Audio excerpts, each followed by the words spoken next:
Buenas tardes. Como ven, el tema de la charla de esta tarde es el de la evolución del lenguaje, que es un tema que hasta no hace mucho no se consideraba un tema digno de estudio científico. Se consideraba más bien un entretenimiento especulativo que estaba más en mano de los filósofos, con todos los respetos para los filósofos, pero que ni siquiera los lingüistas y mucho menos los biólogos lo tomaban realmente como un tema que se pudiera abordar desde un punto de vista científico. ¿Por qué era eso lo habitual? Pues fundamentalmente porque a finales del siglo XVIII y durante el siglo XIX proliferaron mucho las propuestas, las teorías aparentemente científicas sobre lo que entonces se llamaba el origen del lenguaje en la especie.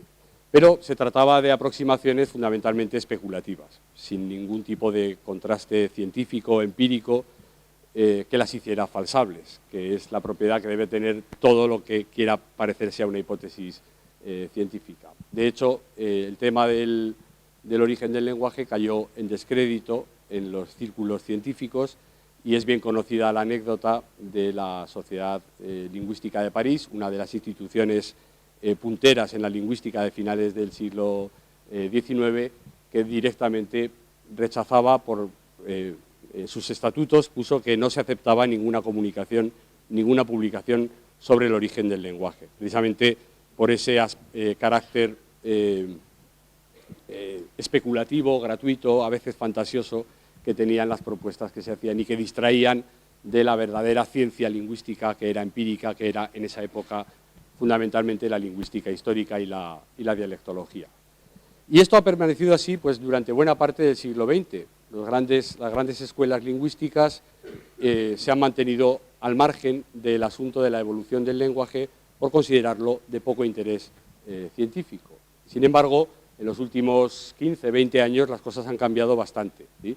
Ahora hay conferencias, congresos, publicaciones, revistas que abordan, que albergan, ¿sí? Artículos y comunicaciones y conferencias y ponencias sobre la evolución del lenguaje. Ahora ya no se habla tanto del origen del lenguaje, sino de la evolución de la facultad del lenguaje en nuestra especie. ¿Qué ha pasado para que esto vuelva a considerarse científico y que, por ejemplo, aparezca en una charla de Zaragoza Lingüística, donde hacemos divulgación científica, divulgación de la ciencia del lenguaje? Pues lo que ha pasado es que en los últimos 20 años, por redondear, se han encontrado de nuevo o ha empezado una relación fructífera las dos ciencias que tienen que ocuparse de la evolución del lenguaje, como es, por una parte, la biología, que, como saben, es la ciencia que estudia la estructura, el desarrollo y la evolución de los órganos y de los organismos que integran esos órganos, y la lingüística, que es la ciencia que estudia la estructura, el desarrollo y la evolución de las lenguas humanas. A eso que algunos llamamos biolingüística y que ha surgido en los últimos años es lo que explica que esta disciplina, de nuevo, este asunto se pueda abordar con cierta garantía científica. Y hablando de biolingüística, de la mezcla, de la colaboración entre biología y lingüística, es muy oportuno presentar ahora a nuestro ponente que encarna perfectamente lo que es la biolingüística, puesto que Antonio Benítez, que es profesor de la Universidad de Huelva, es biólogo y es lingüista, ¿sí? Creo que comenzó su trayectoria como biólogo, estudió biología, hizo la tesis doctoral en biología, una cosa de plantas, si no estoy bien informado, y a la vez también estudió filología eslava, ha traducido poetas polacos, ha estudiado a Chejov y los grandes clásicos rusos, un hombre polifacético, como ven, y también hizo una tesis doctoral de lingüística sobre un tema central en la investigación actual, que son los genes del lenguaje. El libro que salió de la elaboración de su tesis doctoral, titulado Los genes del lenguaje, es una obra de referencia mundial, ¿sí? Es decir, es una obra fundamental para quien quiera entender algo sobre qué genes y qué tipos de interacciones entre genes son los responsables en última instancia de esa maravillosa facultad que tenemos todos de hablar. Así que, en presencia de la persona probablemente más adecuada en España y en buena parte del mundo para hablar de este tema, le cedo la palabra al profesor Benítez. Muchas gracias, José Luis. Yo creo que, en fin, te has excedido en los elogios como siempre y no es un lugar común. Pero bueno, espero que la charla sea interesante y por lo menos el tema sí lo es, ¿no? Bueno, es un tema amplio y muy atractivo y yo, en fin, he organizado un poco la charla, voy a presentaros aquí el esquema. Básicamente lo que haré será presentar el problema. El problema no es solo la evolución del lenguaje, sino sería un tema demasiado amplio para tratar en una hora, sino específicamente una defensa de por qué solo nuestra especie tiene lenguaje. El lenguaje tal como lo describen los lingüistas y tal como estáis acostumbrados a conocer, a tratar y a discutir en clase de lingüística, ¿no? Con esas propiedades concretas.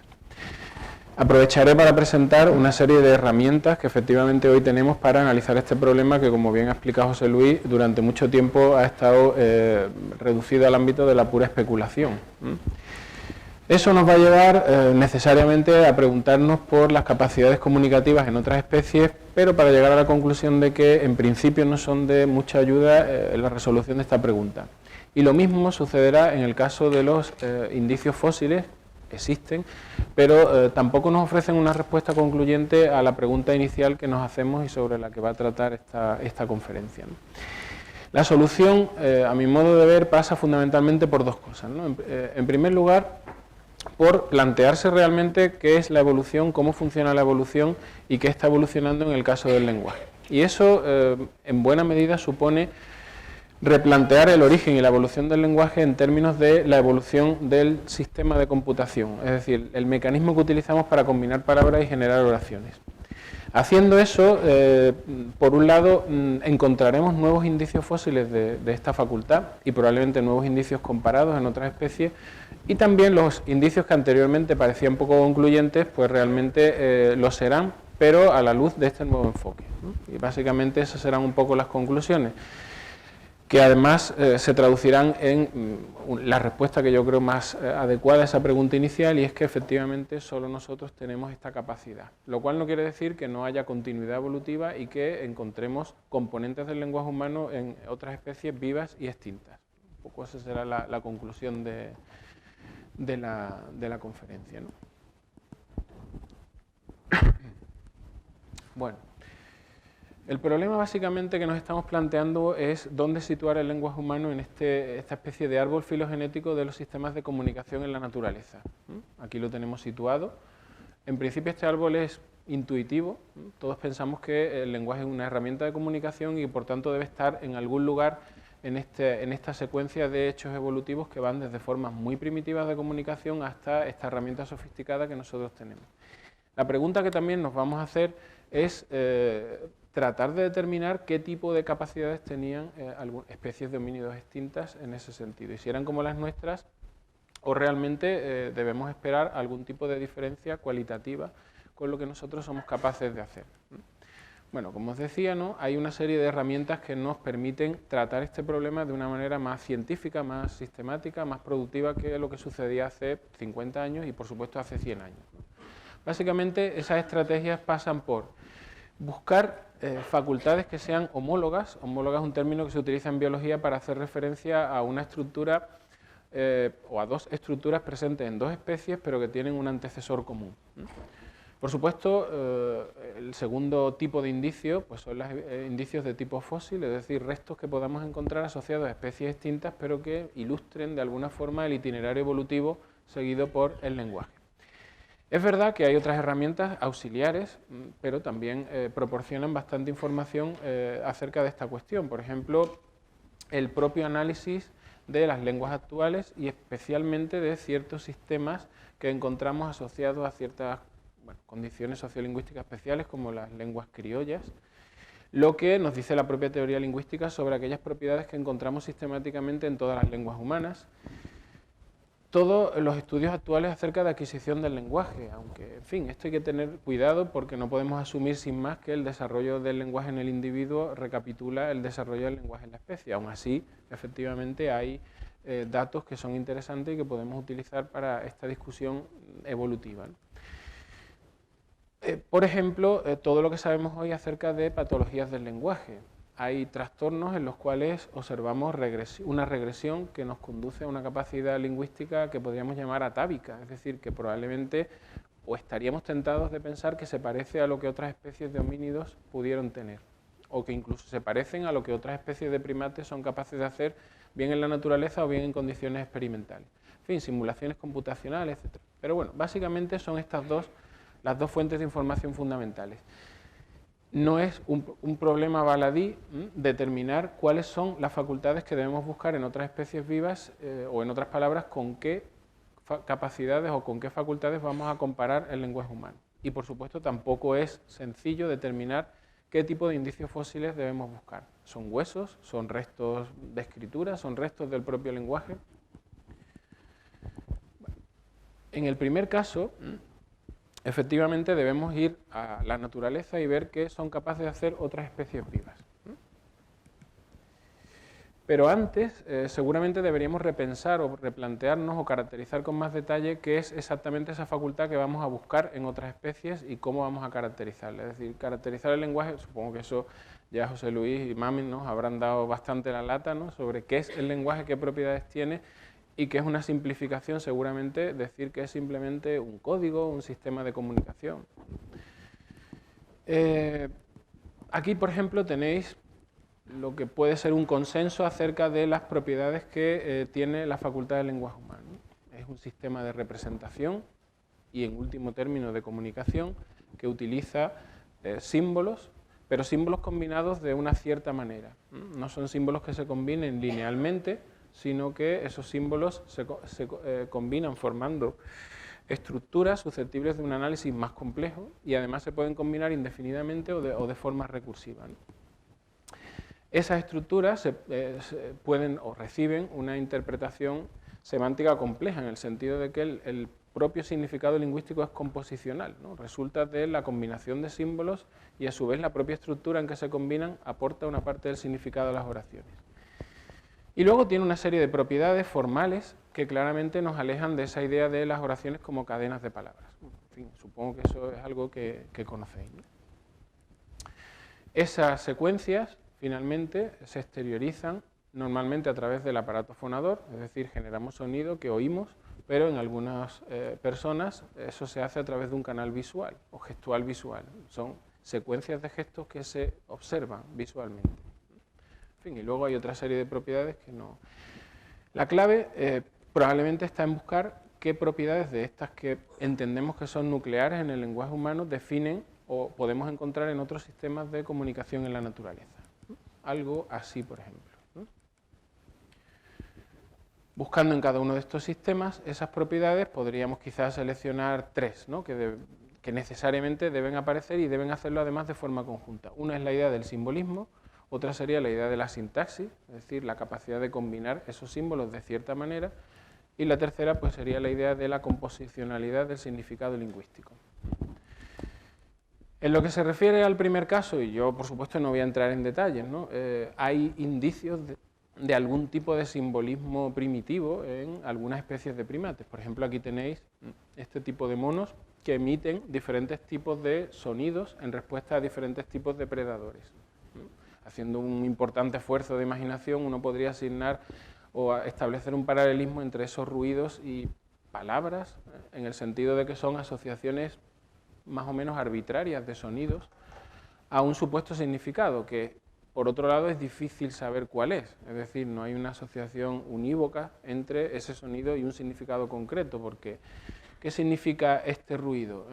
Que viene un águila, baja del árbol, porque evidentemente el animal viene desde el cielo y los monos huyen por el suelo. En lo que se refiere a la sintaxis, por ejemplo, tenemos este tipo de combinaciones de sonidos y los que estudian el canto en las aves pues describen estas combinaciones en términos de estrofas, secuencias, sílabas e incluso hacen un análisis de este tipo que cuando uno lo ve inmediatamente piensa pues en un árbol sintáctico, ¿no?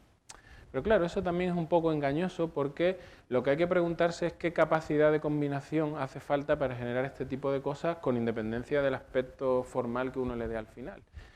Y se supone, porque yo no soy un experto en esto, ¿no?, que basta una pura sintaxis concatenativa para generar este tipo de secuencias, y no es eso lo que vamos buscando, puesto que las oraciones no son cadenas de palabras, son algo más, formalmente, ¿no?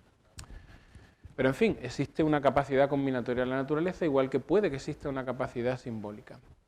Y seguramente lo que no encontramos es esto, es decir, la capacidad de otras especies de crear significado a base de combinar unidades de significado menor.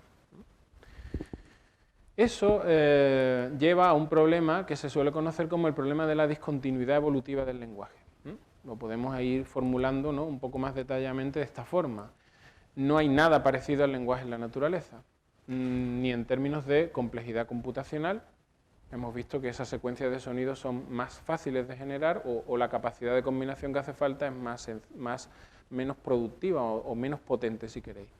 Y tampoco, evidentemente, existen una complejidad simbólica como la que encontramos en el lenguaje. El problema, además, es que allí donde hay indicios de simbolismo, sucede que se trata de especies con las que estamos menos emparentadas filogenéticamente, es decir, estos monos están mucho más lejos de nosotros que los chimpancés o los orangutanes. Es verdad que en condiciones experimentales, no en la naturaleza, estos primates tienen una capacidad mucho mayor de aprender símbolos, ¿no? Y de hecho seguramente también os han hablado de esto, ¿no? Este tipo de monos, ¿no?, por ejemplo, estos chimpancés, que son capaces de generar este tipo de oraciones, pongámosle comillas si queréis.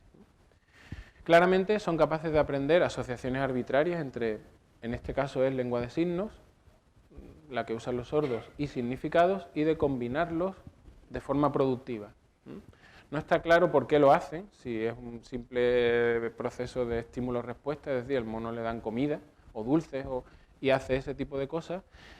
Y desde luego lo importante es que de nuevo estamos ante una capacidad combinatoria que no es técnicamente la que nosotros utilizamos. Aquí sí estamos también ante una concatenación de palabras, si queremos llamarla así, en este caso signos, que generan un significado complejo, pero que de nuevo estas cadenas no tienen las propiedades que encontramos en las oraciones del lenguaje natural.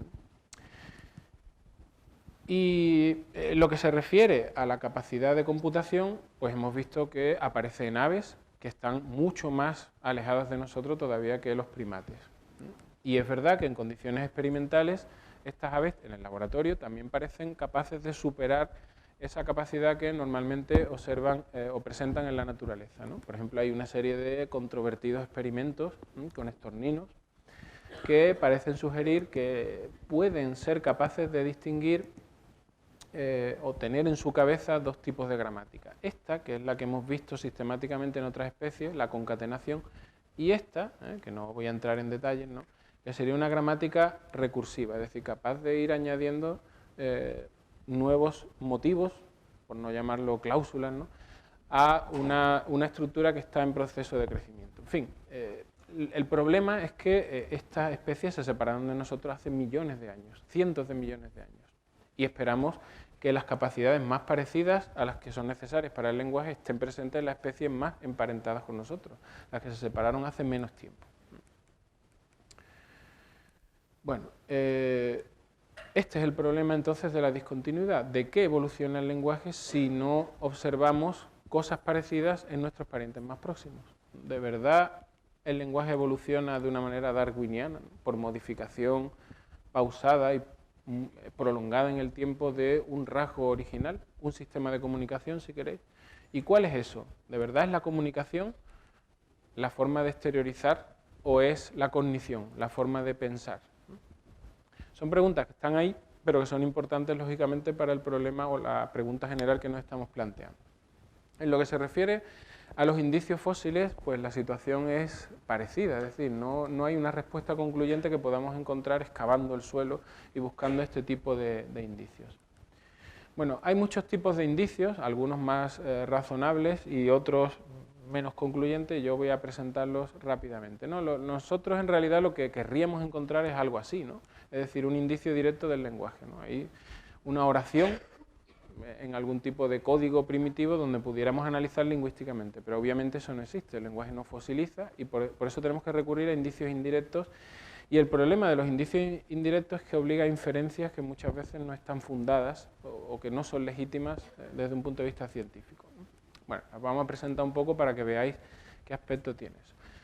Un primer tipo de evidencias son posibles restos de protolenguaje o de lenguaje primitivo o de estadios anteriores en la evolución del lenguaje que estuvieran presentes en las lenguas de hoy, en las lenguas de hoy en día. Por ejemplo, no da tiempo a... En fin, no es que... Por ejemplo, esta propuesta, ¿no?, de Jackendorf, para el cual estas propiedades que encontramos hoy, o estas características, si queréis, que encontramos hoy en las lenguas actuales, realmente son un residuo de cómo fue el lenguaje en etapas anteriores en la evolución. Un lenguaje que básicamente lo que hacía era, o cuya sintaxis lo que reproducía era la semántica inherente, ¿no?, a una oración. Y que básicamente sería una sintaxis de tipo concatenativo, como precisamente encontramos en otras especies de primates. En fin, es una propuesta, y es una propuesta que se basa no solo en estas propiedades, sino también en otro tipo de evidencias sintácticas, ¿no? Por ejemplo, la existencia de constituyentes dentro de la oración que no tienen aparentemente un lugar fijo asignado y que su posición es intercambiable. En fin, es una propuesta, pero evidentemente es una propuesta bastante especulativa, o si queréis, sobre la que la biología no tiene nada que decir, y efectivamente, como dijo José Luis, estamos ante un problema fundamentalmente biológico. Bueno, un segundo intento de aproximarse a estadios anteriores, viajar en el tiempo, si queréis, hacia atrás, ha sido ¿no? Que podríamos llamarlo, o se suele llamar, el sueño de Jespersen, ¿no? Aplicar los principios de la lingüística histórica a la reconstrucción de la protolengua que supuestamente habrían hablado los primeros seres humanos. Es decir, retrotraerse en el tiempo a partir de la diversidad actual y alcanzar, ¿no?, una protolengua y, por tanto, dedicarse a analizar las propiedades que esa protolengua tendría y determinar si son las mismas que seguimos encontrando hoy en las lenguas actuales o encontramos que efectivamente era una lengua diferente, cualitativamente diferente a las lenguas que hablamos hoy en día. Bueno, tampoco puedo entrar mucho en detalle, ¿no?, pero eso tiene importantes problemas que están relacionados con la propia metodología que utiliza la lingüística histórica. Básicamente, el hecho de que, aplicando el método neogramático, si queréis, este viaje en el tiempo termina muy pronto, ¿no? Como mucho, pues 8.000 años antes del presente, en el caso de algunos fila, ¿no?, por ejemplo, el afroasiático. Y eso no está mal, pero no nos dice mucho, porque queremos viajar mucho más atrás en el tiempo, por lo menos 100.000 años antes del presente, o más, si queremos analizar qué sistemas de comunicación, qué protolenguajes o protolenguas hablaban otras especies de homínidos. Eso además complicado por el hecho de que llega un momento en que probablemente lo que estamos observando, o es difícil determinar si lo que estamos reconstruyendo es heredado, es decir, está presente en la protolengua, o bien es producto de la convergencia lingüística y del préstamo lingüístico. Bueno, y hay muchas razones que justifican eso y que, sobre todo, a mí me interesan que apartan o separan bastante la evolución lingüística de la evolución biológica, con la cual se ha intentado hacer un paralelismo en muchos casos forzado, ¿no? Por ejemplo, la tasa de cambio lingüístico no siempre es constante, mientras que la tasa de mutación en el ADN es constante porque depende de factores ambientales. El cambio lingüístico puede no ser direccional, y el cambio biológico siempre progresa, no hay vuelta atrás en la evolución. Es decir, nunca los dinosaurios volverán a aparecer de los mamíferos, ¿no? Como os digo, hay un momento en el que muchos rasgos lingüísticos son resultado de la convergencia debida al contacto y no son resultado de la herencia de un antecesor común, ¿no? E incluso todo esto está basado básicamente en los cognados, ¿no? Aunque es verdad que hay intentos de hacer lingüística histórica profunda, muy atrás en el tiempo, utilizando rasgos sintácticos. Aún así, llega un momento en que lo que se está reconstruyendo no se sabe bien qué es, si algo heredado, algo prestado, y sobre todo el viaje sigue siendo insuficiente, ¿no? Pues estos intentos no llegan más allá de 20.000 años antes del presente. Y como os digo, luego, cuando hemos salido, todo esto de la reconstrucción y de los árboles funciona bien en cierto tipo de lenguas, porque en otros casos, por ejemplo en las lenguas de Australia, hay muchas evidencias que sugieren que el estado natural de evolución de las lenguas no es el árbol en el que una lengua madre da muchas lenguas hijas, sino en realidad es un proceso donde las lenguas se están prestando cosas de forma permanente, ¿no? Y ese proceso evolutivo se parece a algo así, ¿eh? Una situación en la cual, como resultado de ese préstamo, se llega a un prototipo gramatical, y probablemente lo que hay diferencias de vocabulario por razones culturales, ¿no? Es cierto que de vez en cuando hay acontecimientos puntuales que hacen que se creen las condiciones necesarias para que suceda lo que observamos, por ejemplo, en el filum indoeuropeo, un proceso de divergencia a partir de un antecesor común. Pero en realidad eso efectivamente son momentos puntuales en la historia humana, y lo interesante para todo lo que os estoy contando no es que si incluso el método funcionara y pudiéramos viajar hacia atrás en el tiempo, llegaríamos hasta aquí. Y aquí la protolengua no tiene evidencias que nos permitan reconstruir todo lo que sucedió por aquí. Entonces ese periodo es opaco totalmente a estos procesos de reconstrucción. Bueno, como veis, el árbol evolutivo de las lenguas no se parece al árbol biológico, de la evolución de las especies, donde sí que hay un antecesor común que diverge y diverge y diverge en el tiempo, ¿no? Aunque, en fin, todo esto habría que matizarlo y en ciertos grupos hay procesos de transferencia de ADN horizontal. Pero bueno, básicamente la visión es distinta y el proceso evolutivo es distinto. Por ejemplo, podría ser interesante que a pesar de estas limitaciones, otras especies o bien otros pueblos, otros grupos humanos hablando lenguas hace decenas de miles de años hubieran dejado testimonios escritos de esas lenguas.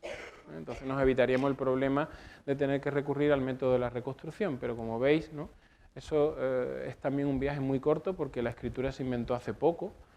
Incluso si uno quiere llamar a estas muescas que aparecen en ciertos yacimientos como algún tipo de sistema de notación, aún así la edad no es muy diferente de lo que el método comparado nos permitía llegar. Así que nada de esto. Ojalá tuviéramos algo así que efectivamente pudiéramos datar hace 50 o 60.000 años, o 100.000 años.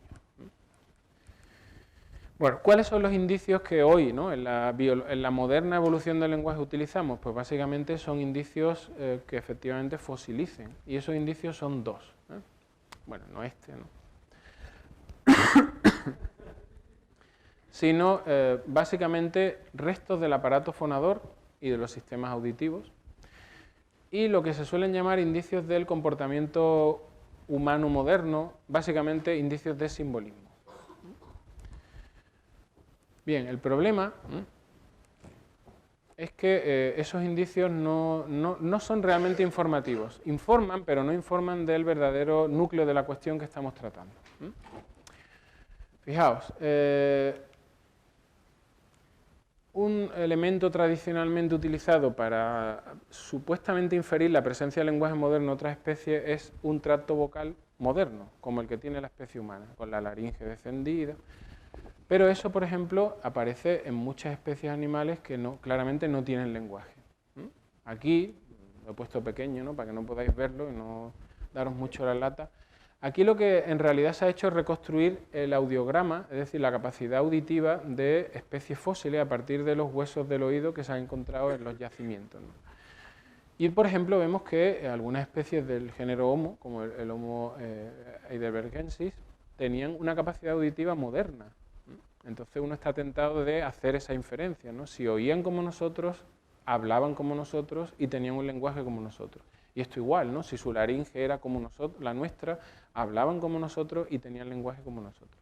Pero claramente vemos que encontrar una estructura que está asociada a nuestra especie al lenguaje no nos permite inferir sin más que tenían lenguaje, porque entonces uno debería decir que este ciervo hablaba como nosotros y tenía lenguaje como nosotros. Y eso que es obviamente falso en esta especie actual, puede ser igualmente falso en esa especie fósil. Y eso dejando al margen algo fundamental, que de verdad es interesante determinar que una especie oía como nosotros, distinguía los mismos tipos de sonidos que nosotros. ¿Eso de verdad nos permite concluir que tenía el lenguaje? En fin, también os habrán dado la lata suficiente con la diferencia entre sonido y fonema. Es decir, que podamos distinguir físicamente todos estos sonidos no significa que los categoricemos como fonemas, porque diferentes personas hablando diferentes lenguas oyen las mismas diferencias de sonido y las categorizan como fonemas distintos. Y si queréis, para complicarlo más en realidad, que no encontremos indicios de una estructura que sabemos asociada al lenguaje moderno, tampoco nos permite inferir sin más que el lenguaje moderno estaba ausente. Por ejemplo, aquí tenéis sordos, personas sordas, que no tienen una capacidad auditiva y oral como nosotros, y sin embargo el lenguaje que utilizan pues tiene precisamente todas las propiedades que definen el lenguaje moderno y que yo enumeraba en la lista, ¿no?, que puse al principio de la... Luego, que no encontremos indicios del aparato fonador no significa que esa especie a la que están asociados esos indicios careciera de lenguaje moderno, hay que demostrarlo de otra manera. Bueno, eso es lo que se suele llamar en biología el problema forma-función. Y claramente nos está diciendo que hay que separar lo que son las estructuras biológicas de las funciones o formas de comportamiento a los que se dedican. Y eso va a ser básicamente el eje que va a vertebrar pues, todo lo que viene a continuación. Separar forma y función. Bien, el segundo grupo de indicios fundamentales son los relacionados con el comportamiento moderno y básicamente con el simbolismo. Ahí tenéis qué tipo de indicios son esos, ¿no? Por ejemplo, ciertos tipos de comportamiento, la capacidad de desplazarse, por ejemplo, por mar abierto, la capacidad de planificar caza, secuencias de caza complejas. Claro, todo esto es cierto, parece muy razonable que el lenguaje es útil para ponerse de acuerdo en cómo construir un barco y llegar a Australia, o para cazar mamut, pero la pregunta es si uno puede hacer esas cosas sin lenguaje moderno, es decir, sin la capacidad que tenemos nosotros. Y por ejemplo, hay quien defiende que los neandertales eran capaces de hacer cosas como esta, por ejemplo esta de aquí, ¿no?, cazar de forma compleja, y sin embargo podían hacerlo gracias a que, digamos, su cerebro estaba compartimentalizado en porciones dedicadas a técnicas muy buenas para lo que estaban destinadas, pero no conectadas entre sí, es decir, lo que se llaman, ¿no?, inteligencias especializadas, y que perfectamente podrían hacer todo eso con un protolenguaje, con las propiedades que hemos visto que tenían ese lenguaje de signos que aprendían los primates en el laboratorio. Bueno, el problema o la controversia importante en todo este campo tiene que ver con el simbolismo per se, ¿no? Y básicamente el razonamiento, o el silogismo si queréis, es este, ¿no? Si consigo demostrar que una especie usaba símbolos, entonces tenía el lenguaje moderno. Y si tenía el lenguaje, con moderno me refiero a con todas las propiedades que enumeré antes, ¿no? Si tenía el lenguaje moderno, entonces eran como nosotros. Bueno, este es el paso, o estas dos inferencias son problemáticas, pero asumiendo que teniendo lenguaje moderno uno es un ser humano como nosotros, lo que realmente es cuestionable es esta inferencia de aquí, ¿no? El salto del simbolismo al lenguaje moderno. ¿Por qué es compatible una capacidad simbólica con un lenguaje no moderno? O si queréis, ¿es posible una capacidad de combinación moderna? Ese es lo que de verdad tenemos que cuestionar, ¿no? Y efectivamente hay muchas evidencias que indican que ese paso puede ser un poco apresurado, como también lo era si tengo una laringe moderna, tengo lenguaje, o si tengo un oído moderno, tengo lenguaje. Bueno, está claro que si le preguntamos a los paleoantropólogos, pues todos están de acuerdo en que efectivamente hay cierto tipo de prácticas simbólicas en la cultura lítica, ¿no?, que encontramos en los yacimientos que no son posibles si no tenemos algo como lo que nosotros tenemos. ¿A qué nos estamos refiriendo? Pues fundamentalmente a la capacidad de imaginar y crear realidades alternativas como las que, por ejemplo, evidencian este tipo de figuras antropomórficas o teriantrópicas, que son una mezcla de, ¿veis?, personas y animales. Este tipo de cosas sí que pone de manifiesto la capacidad de imaginar realidades alternativas, y efectivamente parece que el lenguaje, y sobre todo el lenguaje moderno, con una capacidad productiva de crear activamente nuevos significados combinando unidades preexistentes, pues evidentemente facilita este tipo de cosas. Pero claro, esto solamente lo encontramos asociado a nuestra especie. En ningún yacimiento neandertal y por supuesto en ningún yacimiento de otras especies anteriores encontraréis ningún tipo de figura como esta. Antes, ¿no?, ha aparecido, si os habéis fijado, una serie de conchas perforadas que en realidad forman parte de un collar y además forman parte de un supuesto collar neandertal. Hay quien defiende que efectivamente hay algún tipo de indicio simbólico asociado a los neandertales y quien defiende que los neandertales se pintaban con ocre y que efectivamente se adornaban con plumas y con collares.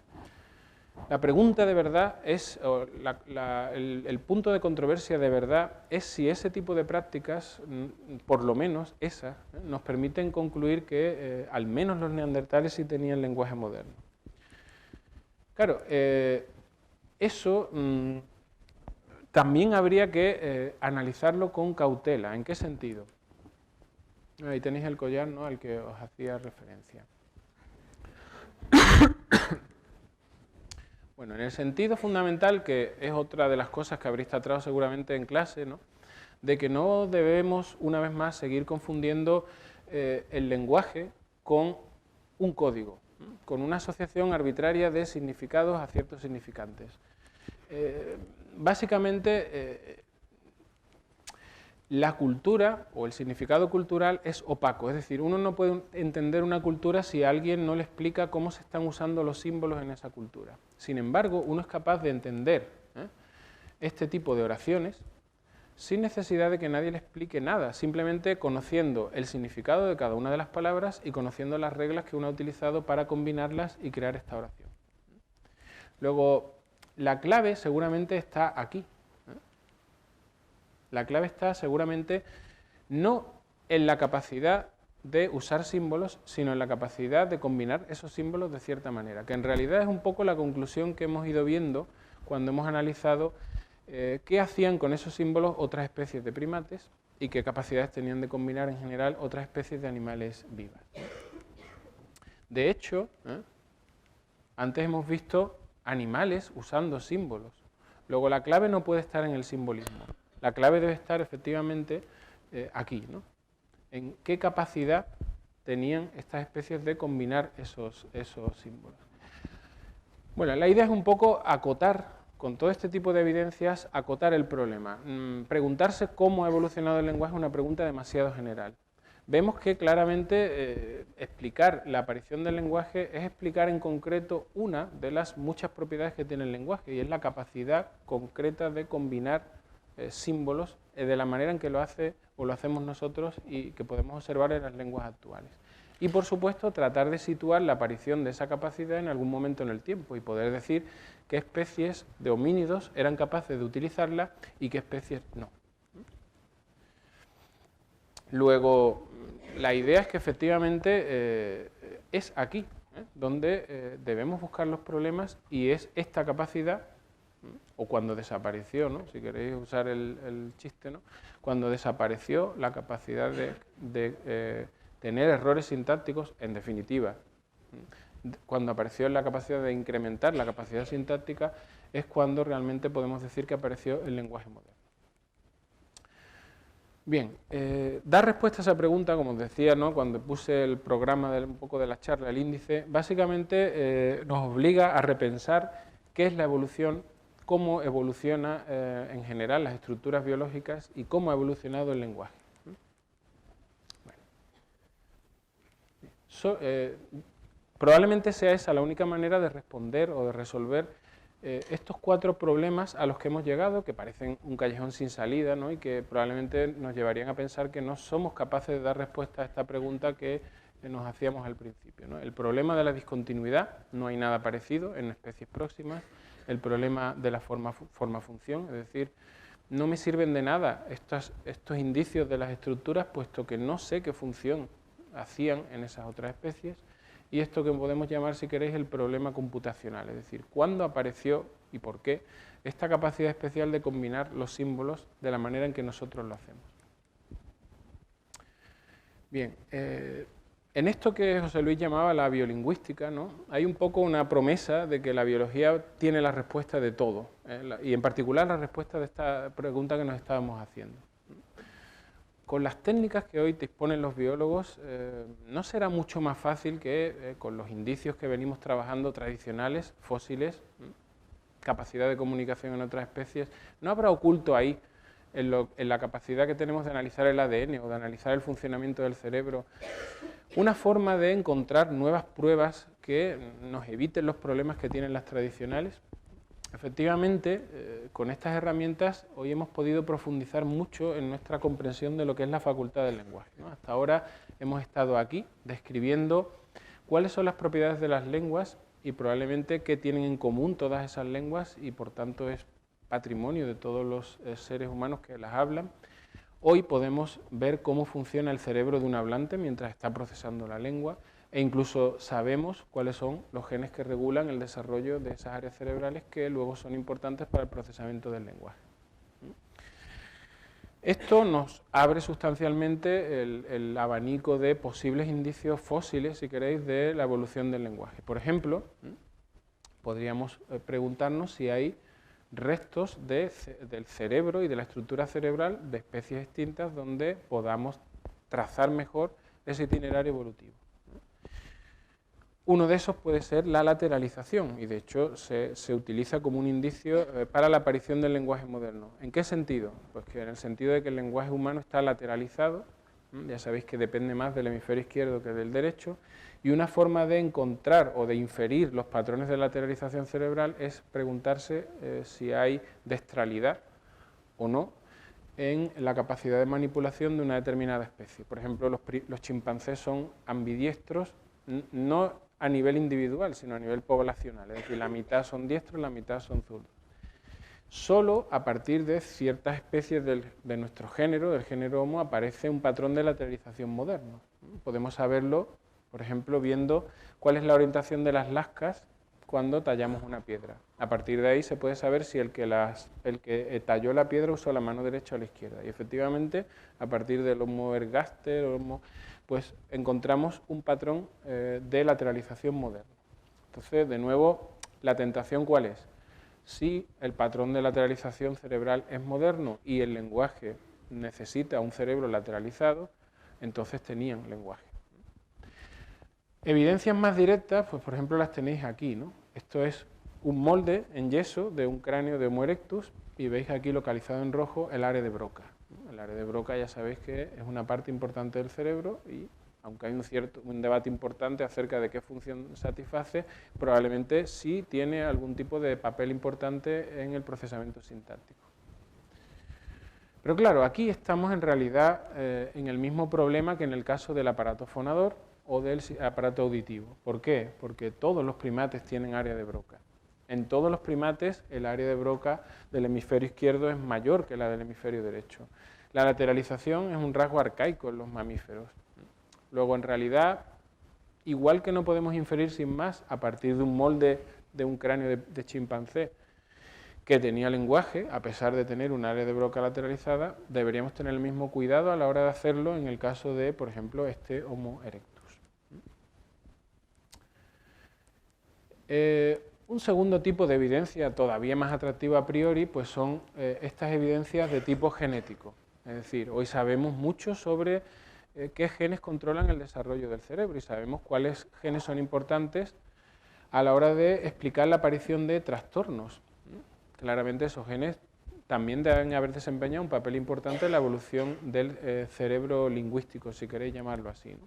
Y efectivamente, pues hay toda una relación, probablemente sean cientos o miles de genes, y lo más interesante es que podemos secuenciar esos genes en otras especies, compararlos y saber qué cambios han experimentado en el proceso que ha conducido a la aparición de nuestra especie. E incluso es posible hoy secuenciar directamente el ADN fósil, es decir, podemos extraer ADN, no como se hacía en parques jurásicos, porque eso es inviable, pero sí a partir de restos de especies como mucho 100.000 años de antigüedad. A partir de ahí el ADN se estropea y no se puede recuperar, ni amplificar, ni secuenciar, ni nada, pero eso nos da un cierto margen. Por ejemplo, podemos secuenciar el famoso gen FOXP2, que es un gen importante en el desarrollo del cerebro y del cerebro lingüístico, y lo podemos secuenciar en los neandertales. Entonces, todo el mundo cuando se hizo esto estaba esperando ver si la secuencia neandertal era como la nuestra o era diferente.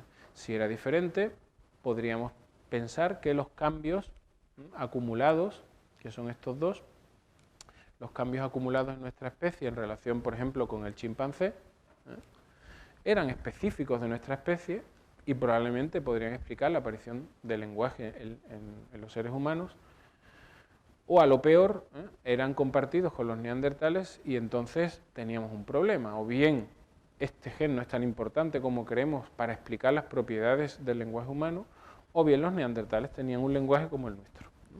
Y cuando se ha secuenciado, pues efectivamente la secuencia del gen es idéntica en los neandertales y en los seres humanos. Claro, en una visión muy simple del problema, y si todo dependiera de este gen, evidentemente estaríamos obligados a concluir que los neandertales tenían lenguaje moderno. Lo que pasa es que efectivamente es una visión simplista del problema, que tiene mucho que ver con una concepción equivocada de qué son los genes y cómo funcionan. Porque los genes hacen muchas cosas en muchas partes del organismo y este gen, tan importante para el lenguaje, también controla el desarrollo del pulmón, del intestino. Y puede que estos cambios hayan sido seleccionados porque confieren alguna ventaja evolutiva en relación con estas otras funciones. Y por supuesto, supone asumir que los genes son el motor del desarrollo y explican, o son la causa primera del desarrollo, es decir, que todo está en los genes, que manipulando un gen manipulamos las capacidades en las que ese gen interviene. Como os digo, todo eso son asunciones muy simplistas que un biólogo cuestionaría y cuestionaría muy seriamente y que probablemente nos conducen a una visión equivocada de cómo ha evolucionado el lenguaje. Si vamos a la biología, lo primero que deberemos hacer es reformular qué evoluciona en el lenguaje. Y, por supuesto, olvidarnos de que lo que evoluciona en el lenguaje es un sistema de comunicación, sino que lo que evolucionan son las estructuras que intervienen en la existencia del lenguaje. Así que esto viene a ser corroborar lo que antes defendíamos, ¿no? De separar la estructura y lo que hace esa estructura de las formas de comportamiento a las que contribuyen. Eso en realidad tiene una razón y tiene que ver con la confusión o, si queréis, la polisemia del término función en biología. Función en muchos casos se utiliza para hacer referencia a qué hace una determinada estructura biológica, pero también se utiliza para hacer referencia al uso que damos a una estructura biológica. Por ejemplo, la lengua hace un tipo determinado de actividad, pero efectivamente se puede dedicar a diferentes funciones, deglutir, hablar, etcétera, etcétera. Bueno, la idea o el consenso un poco en biología moderna es que lo que evolucionan son las estructuras y sus actividades con independencia de los fines últimos que satisfacen. Es decir, la evolución no actúa sobre esos fines, sino que actúa sobre las estructuras. Así que la evolución no actúa sobre la comunicación, sino sobre las estructuras biológicas que permiten la comunicación, en este caso. Bueno, y sobre todo, lo que evoluciona de verdad son todos los mecanismos que están controlando el desarrollo de esas estructuras. Efectivamente, los genes son una parte importante de ese mecanismo de control, pero no solo los genes. Y ese no solo es fundamental. Es fundamental porque, como vais a ver a continuación, son muchos los factores que intervienen y siendo igual la secuencia génica, podemos encontrar que el fenotipo, el resultado final del desarrollo es diferente porque son otros los factores que han cambiado. Pueden ser ambientales, pueden ser de otro tipo.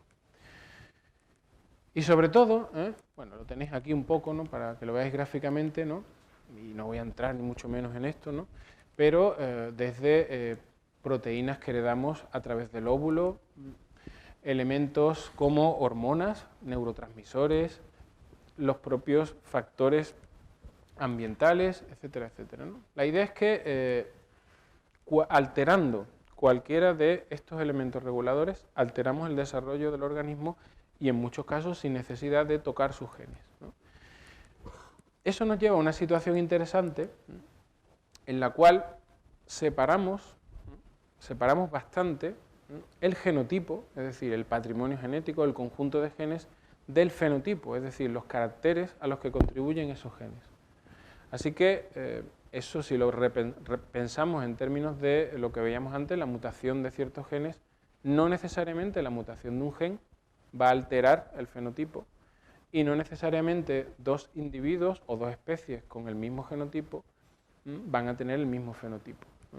Claramente hay una separación ahí, es decir, un genotipo puede dar lugar a diferentes individuos con diferentes propiedades y distintos genotipos pueden acabar convergiendo en un mismo fenotipo. Si lo pensamos en el caso de humanos y neandertales, puede que, aun siendo la misma la secuencia de estos genes del lenguaje, puesto que vivieron en ambientes diferentes, posiblemente el fenotipo final fue distinto y sus capacidades lingüísticas, cognitivas, pudieron serlo. Por supuesto, habría que demostrarlo, pero no es un escenario biológicamente implausible. Sí lo es la asunción de que a igual secuencia génica, igual fenotipo. Un poco la idea. Bueno, y la segunda premisa fundamental es tener en cuenta otros modelos evolutivos. Acabamos de ver uno en el cual los genes son importantes, pero hay otros factores que influyen. Alterando algunos de esos factores, el resultado final de la evolución también se altera. Y sobre todo, lo que hay que olvidarse en parte es de que la evolución solo funciona por el mecanismo darwiniano de variación y selección, que es lo que se suele llamar descenso con modificación. Se crean variantes y la selección coge una, la que en cierto momento es más favorable según las condiciones ambientales. Hoy sabemos que la evolución funciona sobre todo, ¿no? Bueno, ahí tenéis una serie de imágenes, ¿no? Funciona un poco a base de combinar, de recombinar cosas que ya están presentes, ¿eh? Funciona como el mecano. No hace falta crear las piezas de una estructura de cero, sino que, por ejemplo, esa estructura se puede crear combinando de forma diferente piezas que ya estaban, que eran preexistentes y que estaban combinadas de otra manera porque estaban satisfaciendo otra función diferente, ¿no? En fin, hay muchas imágenes, ¿no?, para ilustrar esta idea, ¿no? El reciclado, la reutilización, la exaptación, da igual cómo lo llamemos, ¿no? Pero es un mecanismo muy interesante porque nos permite crear importantes innovaciones en un plazo de tiempo muy corto, ¿no? No hace falta millones de años de evolución de cada una de las piezas, sino una forma nueva de combinar esas piezas, y eso es algo relativamente sencillo en términos temporales, ¿no? Un poco lo que en estos nuevos modelos evolutivos se dice, ¿no? Que ¿veis? La innovación fenotípica no es el resultado de genes nuevos, sino básicamente es un proceso reorganizativo. Bueno, con esas ideas un poco en mente, ¿no?, la idea de que efectivamente hay que replantear qué evoluciona y sobre todo hay que replantear cómo evoluciona el lenguaje, pues voy a terminar, ¿no?, en realidad la charla, ¿no?, presentando esta hipótesis que es un poco la que mucha gente está defendiendo hoy, que es la hipótesis computacional. Bueno, la hipótesis computacional la tenéis aquí resumida, ¿no? Para explicar cómo aparece nuestro lenguaje moderno, en realidad lo que hay que hacer es explicar cómo aparece esta capacidad de computación que encontramos sistemáticamente en todas las lenguas actuales. Bien, esta idea por supuesto no es nueva, es decir, esta hipótesis que, como digo, mucha gente defiende hoy en este campo de la biolingüística no nos la hemos sacado de la manga, sino que en realidad es heredera de una importante tradición, ¿no? Por supuesto, de la idea de que del lenguaje como un sistema de computación mental, ¿no?, que Chomsky lleva defendiendo desde los años 50. Por supuesto, es consecuencia también del callejón sin salida al que conducen todos estos indicios tradicionales, ¿no?, el aparato fonador, los endocráneos, como acabamos de discutir. Es consecuencia también de la idea de que los sistemas de computación, no el lenguaje en sí, pero sí los sistemas de computación, sí representan este escenario, es decir, una estructura orgánica haciendo un tipo de actividad concreta, con independencia de a qué función se dedican, y esto es en realidad lo que hoy defiende la neurobiología, es decir, la idea que los neurobiólogos tienen del lenguaje a nivel cerebral es muy diferente de esta idea casi frenológica, ¿no?, donde el cerebro está dividido en pequeños trozos dedicados a la fonología, a la semántica, a la sintaxis, etc. Básicamente la idea que se tiene hoy es que cada parte del cerebro hace un tipo de computación, con ciertas propiedades. Y luego esa computación se va a utilizar para funciones diferentes, ¿no? Que os he señalado aquí, no para el lenguaje, pero también para otras cosas que no tienen nada que ver con el lenguaje. Esto básicamente es un sistema inespecífico desde el punto de vista funcional. Es precisamente la idea que vamos buscando, es decir, una estructura biológica haciendo una actividad concreta y luego las funciones, los tipos de comportamiento a los que contribuyen son diferentes. Luego tiene sentido, después de todo, ¿no?, toda la lata que os he dado, centrarnos aquí, porque esto es precisamente un locus evolutivo legítimo.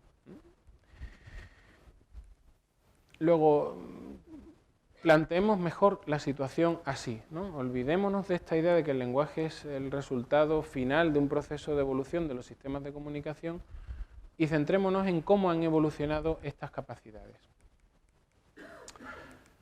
Y por supuesto, no es nueva en el sentido de que todo en este análisis de la evolución del lenguaje al final ha acabado convergiendo aquí, en esta pregunta. ¿Cuándo surgió esta capacidad de combinación? Bueno, y como os digo, no es nueva también en un sentido mucho más importante, en el sentido de que esta capacidad computacional, que es fundamental, crucial, que es la clave de todo y que diferencia el lenguaje humano de cualquier otra cosa en la naturaleza, tampoco es nueva desde el punto de vista evolutivo, no de la tradición lingüística, desde el punto de vista evolutivo. Es decir, no se ha creado con nuestra especie, sino que tiene una continuidad evolutiva como, por otro lado, cabría esperar. Bueno, todos los modelos que hoy nos parecen más razonables parten de aquí, ¿no?, de este esquema que seguramente habréis visto alguna vez, donde el lenguaje está separado, básicamente, o consiste en ese sistema de computación acoplado a un diccionario de símbolos y un mecanismo para exteriorizar el resultado de esa computación. Esto es un trabajo muy famoso, ¿no?, del 2002, y a eso se le llama, pues, la facultad del lenguaje en sentido estricto. Se supone que solo esto es nuestro, humano, moderno, y esto tiene continuidad evolutiva en el sentido de que hay cosas parecidas en otras especies. Bueno, incluso esto ha sido muy cuestionado, ¿no?, en el sentido de que esta capacidad de computación recursiva solo sea humana, ¿no? Y efectivamente debemos cuestionarlo, porque incluso esa idea es demasiado, no voy a decir antropocéntrica, pero demasiado complicada desde el punto de vista evolutivo. Es muy difícil que esta capacidad haya surgido con nuestra especie. Fijaos que ya no es el lenguaje en bloque, que eso ya era realmente un milagro evolutivo, sino incluso esto, es poco plausible que haya aparecido en nuestra especie. Todos los modelos, o incluso estos dos modelos que presentaré muy rápidamente, lo que hacen es todavía reducir aún más el carácter específicamente humano de esta capacidad de computación. Posiblemente incluso nada sea específicamente humano, salvo el acoplamiento en sí de todos estos componentes que sí están presentes por separado en otras especies. Por ejemplo, aquí tenéis un modelo debido a Cedric Boix, que es un lingüista muy importante, pero que ahora se está interesando también por estas cuestiones biológicas, y en su modelo él lo que viene a defender es que esa idea general no es una capacidad nueva, es algo que ya está presente, solo que esta capacidad ahora, digamos, ha perdido su limitación y puede utilizarse para unir todo tipo de cosas. Bueno, él, por ejemplo, relaciona eso con un cierto cambio en la configuración cerebral que es evidente cuando uno compara este cráneo de Neandertal y este cráneo humano. Los detalles no nos interesan en realidad, ni vamos a entrar en ellos, ¿no? Pero claramente hay una diferencia en la forma en que el cerebro neandertal y el humano se desarrollan. Diferencia que además es mucho más acusada después del nacimiento y que por tanto es muy sospechosa. ¿En qué sentido? En el sentido de que seguramente no tiene mucho que ver con los genes. Debemos tener casi los mismos genes que los neandertales, también de los relacionados con el lenguaje, pero sí probablemente por los factores que luego afectan al desarrollo después del nacimiento.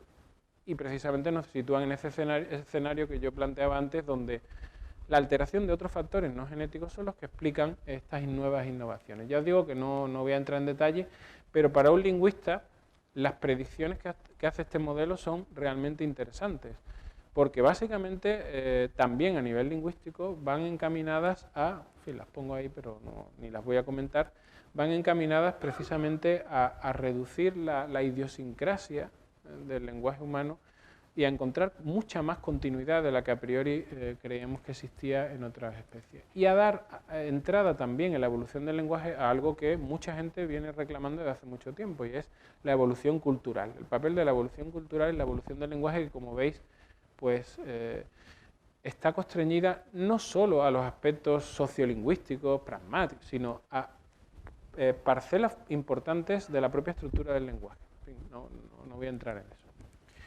Y el otro modelo que os iba a presentar va exactamente por el mismo camino. Es la idea de que, de nuevo, esto no es una capacidad creada de cero, sino simplemente una versión ligeramente optimizada de algo que ya estaba presente en nuestros antecesores.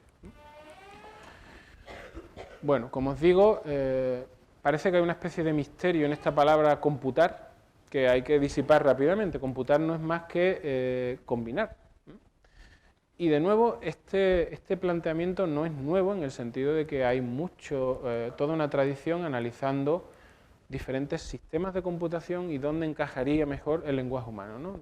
Esto da igual lo que sea, en realidad es una jerarquía que nos viene a decir que este tipo de cosas que nosotros hacemos, o que este tipo de propiedades que hay en las oraciones, por ejemplo, dependencias a larga distancia, huellas, todo eso que habéis estudiado en lingüística, exigen un determinado tipo de sistema computacional. Si queréis, un ordenador más potente de lo normal.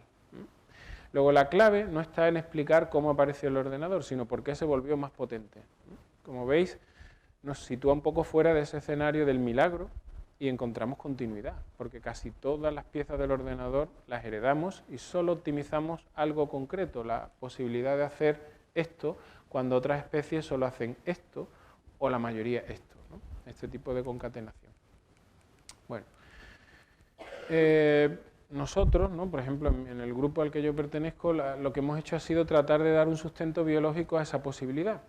Y rápidamente uno se da cuenta de que es bastante plausible. ¿En qué sentido? Estos componentes del sistema de computación tienen un sitio en el cerebro, son el resultado de la actividad de ciertas zonas del cerebro. Por ejemplo, el computador es exactamente como un ordenador. Necesita un procesador, un secuenciador y una memoria RAM. El procesador es una estructura antiquísima que está presente en los reptiles y es la memoria de trabajo lo que va aumentando y volviendo el ordenador más potente. Fijaos que lo que estamos intentando es acotar cada vez más cuál es el paso concreto que explica la aparición de lo que nosotros tenemos. Y como cada vez hay más cosas compartidas y cada vez hay menos cosas específicas. Lo que era el lenguaje, el milagro del lenguaje, después terminó siendo la aparición del sistema de computación. Y lo que parecía también el milagro del sistema de computación, ahora parece simplemente que es solo ganar un poco de memoria de trabajo. Bueno, eso además nos permite algo muy interesante y es comparar con otras especies, ¿no? Aquí, por ejemplo, tenéis un cerebro de ave, donde encontramos exactamente los mismos componentes y en la misma posición. Y esto es lo que en biología se llama homología, es decir, el lenguaje, que parecía un milagro evolutivo, ahora encontramos que los componentes del lenguaje, también a nivel neurobiológico, son homólogos con otras estructuras existentes en otras especies. Aquí tenéis el secuenciador y la memoria de trabajo, igual que en nosotros, está en el corte cerebral, solo que aquí se llama de otra manera. Y los circuitos que controlan el lenguaje son idénticos en los seres humanos y en otras especies, como en este caso las aves, ¿no? Luego, en realidad, cuando comparamos especie tras especie, lo que vemos es que el secuenciador está muy conservado, es igual en todas las especies, y los cambios han sucedido en la memoria de trabajo, en el corte cerebral, como además cabría esperar, porque efectivamente las diferencias más importantes están a ese nivel. Bueno, alguien podría decir, bueno, pues todo esto de la computación está muy bien, pero computar no es hablar, ¿eh? No basta con computar, efectivamente, pero antes lo hemos visto de una forma gráfica. Para hablar hace falta combinar ciertas cosas, palabras, y exteriorizar esas palabras mediante el habla o mediante los gestos. Pero esa es otra historia diferente. ¿Por qué? Porque ahí sí hay continuidad evolutiva. Hemos visto símbolos o capacidad simbólica en otras especies y hemos visto mecanismos de exteriorización, oído, habla o una laringe moderna en otras especies. Bueno, al final está ese problema evolutivo acotado en este sentido, ¿no? Explicar esto es, o explicar la evolución del lenguaje, es básicamente responder a estas dos preguntas, ¿no? ¿Cómo ganó potencia el sistema de computación y por qué solo en nuestra especie todo se acopló para dar lugar a esto que tenemos aquí? Bueno, eso además nos permite ver de otra manera más plausible desde el punto de vista biológico las capacidades que hay en otras especies. Por ejemplo, en estas especies de aves lo que observamos es un sistema o un ordenador hecho de la misma manera, pero menos potente. En esa jerarquía que presenté al final, o hace un par de diapositivas, simplemente un sistema capaz de concatenar unidades. Por supuesto, observamos además, acordaos que son dos preguntas, qué potencia tiene el computador y a qué está acoplado. No solo observamos un ordenador menos potente, sino que además no está acoplado a ningún tipo de capacidad conceptual. ¿Qué observamos en los primates? Observamos que sí hay acoplamiento entre el sistema computacional y el sistema conceptual, el diccionario de símbolos, solo que el ordenador sigue siendo poco potente para lo que pretendemos explicar. ¿Y qué observamos además? De un modo un poco insospechado, que en la naturaleza existen sistemas o ordenadores tan potentes como el nuestro, capaces de combinar cosas con la misma complejidad que observamos en las oraciones en las lenguas naturales, solo que, y este solo es importante, no están acoplados a ningún tipo de sistema conceptual. Bueno, si esto es verdad, y es verdad, si esto es verdad, deberíamos ser capaces de encontrar indicios en el registro fósil, básicamente, que nos permitieran concluir cuándo se ganó complejidad o capacidad computacional o cuándo este ordenador se volvió más potente. Y, sobre todo, deberíamos encontrar indicios probablemente en la propia estructura del cerebro, tal como podemos inferirla a partir de los cráneos de estas otras especies extintas. ¿Qué aspecto tendrían ese tipo de indicios? Por ejemplo, hay indicios en ese registro directamente de la existencia de este ordenador potente, moderno. Juan Uriagreca, que es un lingüista muy conocido, pues propuso hace tiempo, hace por lo menos ya 7 años, ¿no?, la idea de que este tipo de indicios que veis aquí, que son nudos, podrían permitirnos inferir legítimamente la existencia de un ordenador de este tipo. ¿Por qué? Antes he comentado que en la naturaleza existen sistemas computacionales con las propiedades que tiene el sistema computacional del lenguaje, solo que no están acoplados a ningún diccionario y por tanto no generan palabras. Pero el tipo de estructura que generan son estructuras computacionalmente igual de complejas que las oraciones humanas. Para él hizo un análisis muy interesante de qué propiedades tienen o qué capacidad computacional hace falta para combinar movimientos básicos y generar el tipo de movimientos que hace falta para producir estos nudos, y la conclusión a la que llegó fue que efectivamente hace falta un sistema tan potente como el que utilizamos para combinar palabras, generar oraciones con las propiedades que además tienen las oraciones. Entonces, fijaos que la pregunta sería, o podríamos replantearla en el sentido, si eso es cierto y los nudos son un indicio de la presencia de un sistema de este tipo, ¿cuándo aparecieron o podemos encontrar este tipo de indicios en el registro fósil? Pues solo aparecen, aquí los tenéis físicamente representados, pero se pueden inferir, por ejemplo, a partir de armas, arpones, flechas, que necesitan algún tipo de nudo para unir la punta, ¿no?, al mástil. La cuestión es que sean indicios directos, como los que tenéis aquí, sean indirectos, solo aparecen asociados a los humanos anatómicamente modernos, es decir, a nosotros, y no a otras especies. Igual que encontramos que los neandertales se pintaban, que los neandertales se adornaban con plumas, se adornaban con collares, nunca encontramos indicios de nudos en nada relacionado con los neandertales. Por supuesto, no representados porque no hacían arte figurativo, pero tampoco encontramos ningún tipo de utillaje donde se puede inferir la presencia de esos nudos. Bueno, vamos a quitar esto. Bien, el segundo tipo de indicio tiene que ver con algo a primera vista insospechado, pero muy razonable si tenemos en cuenta que hemos estado defendiendo sistemáticamente que lo importante no es a qué fin último se dedican las estructuras biológicas, sino qué son, qué propiedades tienen y qué actividades desarrollan. Algo sorprendente cuando analizamos las industrias líticas, es decir, el tipo de utillaje que hacían estas especies de homínidos, es que todas hacían básicamente el mismo tipo de talla durante su historia. Es decir, el Homo erectus, el hombre de Neandertal, el Homo heidelbergensis, se pasaron cientos de miles de años haciendo siempre la misma talla. Es decir, en cambio, cuando observamos los restos asociados a nuestra especie, observamos que cada pocos miles de años se suceden lo que los arqueólogos llaman diferentes tecnocomplejos, es decir, como veis, herramientas cada vez más complicadas. Claro, esto da que pensar, pero da que pensar, es interesante, evidentemente indica que tenemos una capacidad tecnológica o de capacidad de innovación tecnológica muy importante, pero ¿hasta qué punto podemos relacionar eso o nos sirve eso para ilustrar esta evolución del lenguaje y responder a la pregunta que queríamos responder? Sería quizás muy vago defender que sencillamente el lenguaje moderno es muy útil para el desarrollo tecnológico, permite transmitir bien las cosas que a uno se le ocurren. Sí, pero ese es el tipo de argumento que precisamente hemos ido cuestionando como una inferencia muy débil, ¿no? La idea es que,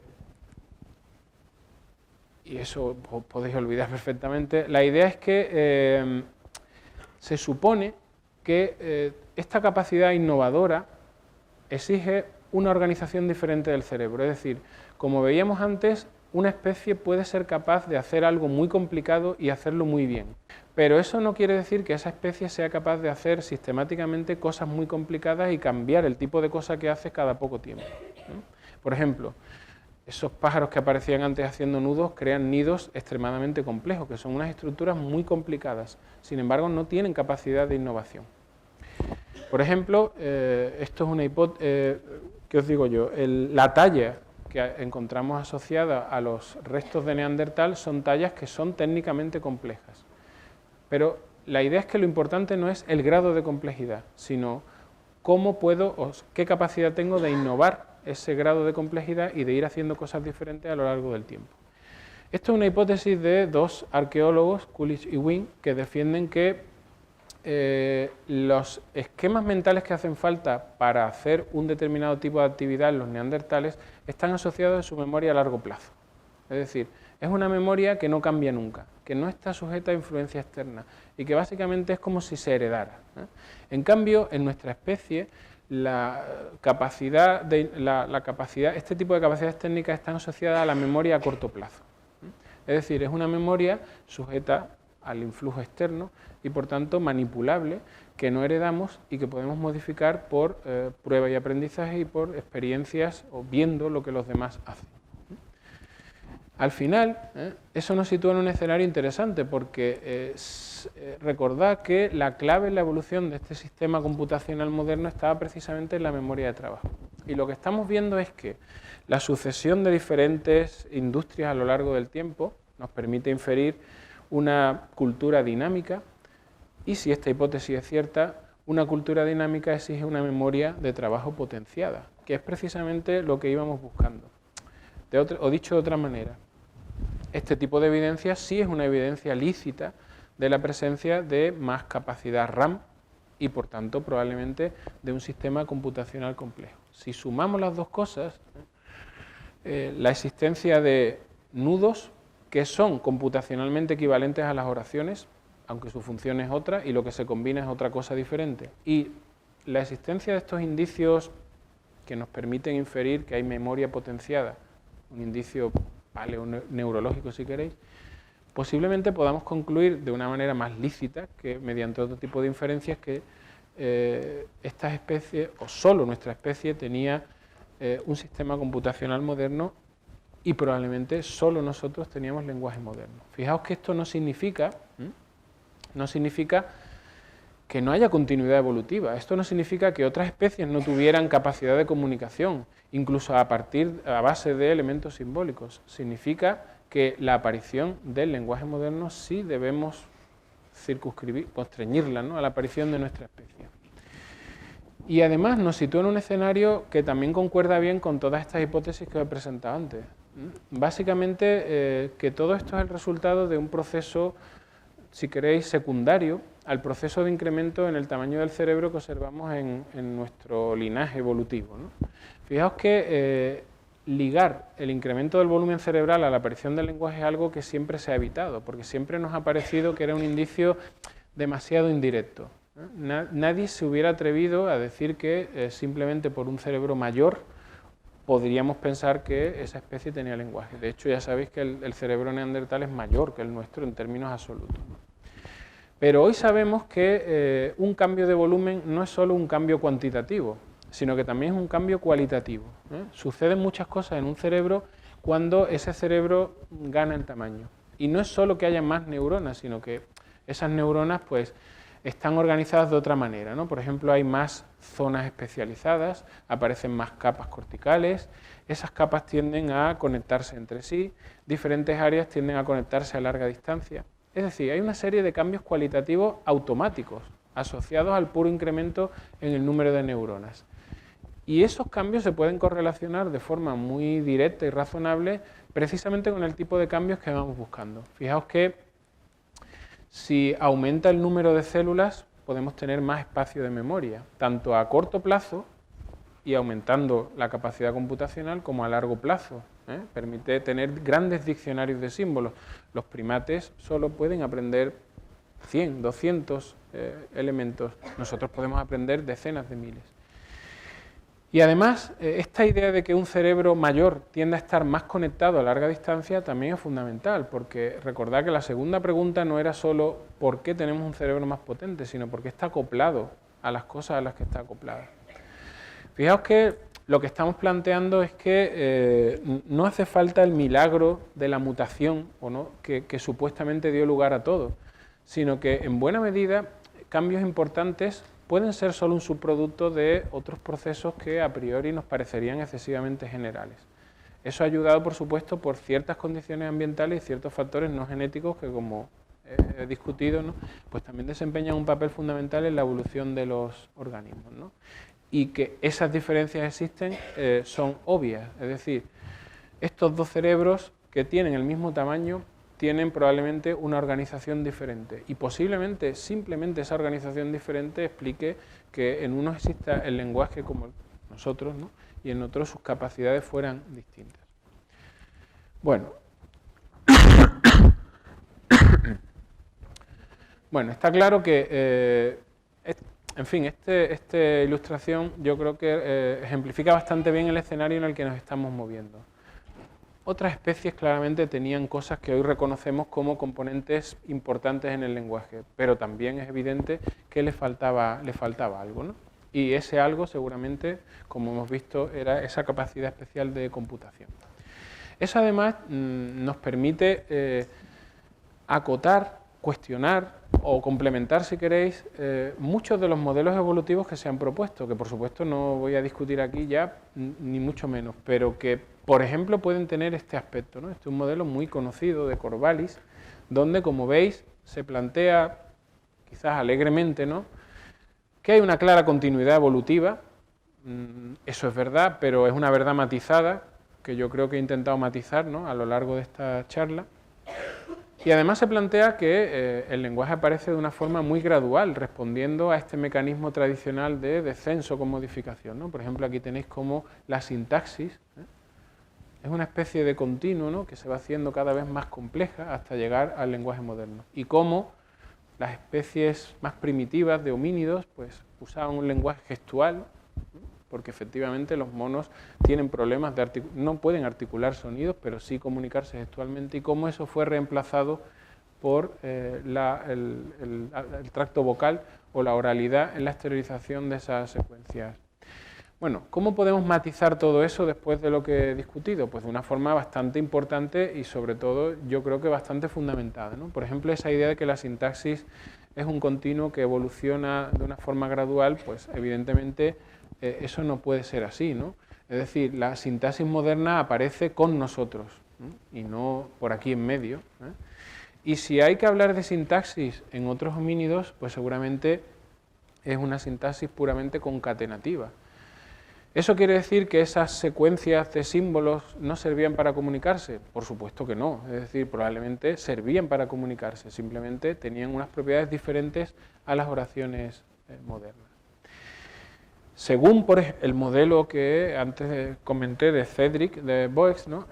Incluso la idea de que el lenguaje humano moderno es simplemente lo mismo que en otras especies con un sistema de computación mejorado, también habría que matizarlo, porque seguramente la aparición de la sintaxis moderna también afectó a las propias características del sistema conceptual.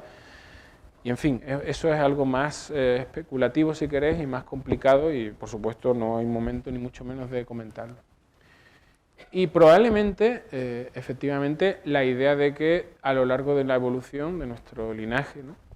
Hubo una sustitución más o menos gradual de la gestualidad por la oralidad, pues eso sí es bastante plausible a la luz de lo que sabemos hoy. De hecho, todavía hoy en nosotros conviven ambas modalidades como un mecanismo de exteriorización de estas secuencias lingüísticas que generamos. Por ejemplo, en el caso de los sordos o las personas que son bilingües en lengua de signos y en la lengua oral, ¿no?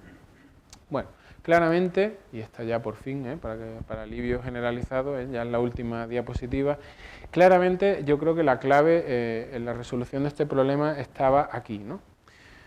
Dar preeminencia a la computación, a esta capacidad especial que tenemos de combinar no solo palabras, como ya he dicho muchas veces, sino todo tipo de cosas para crear un cierto tipo de estructura que efectivamente no tiene parangón en la naturaleza, y olvidarnos de cuáles son los fines últimos a la que se dedica ese sistema de computación.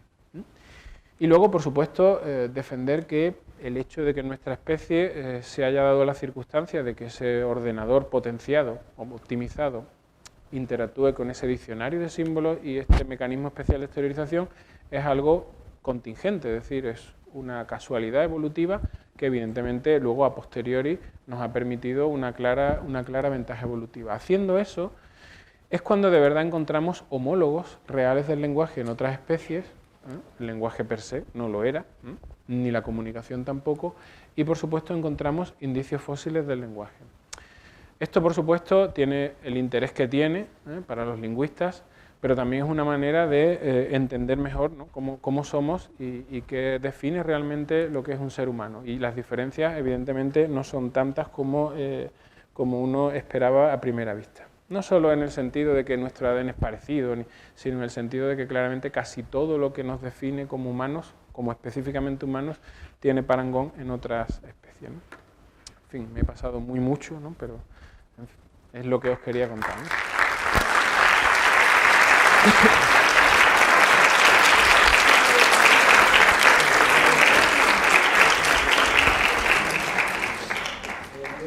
Aunque es un poco tarde, no hay nada que nos obligue a marcarnos ya. Es verdad que hay al menos 5 o 10 minutos si quieren para una pregunta, para alguna...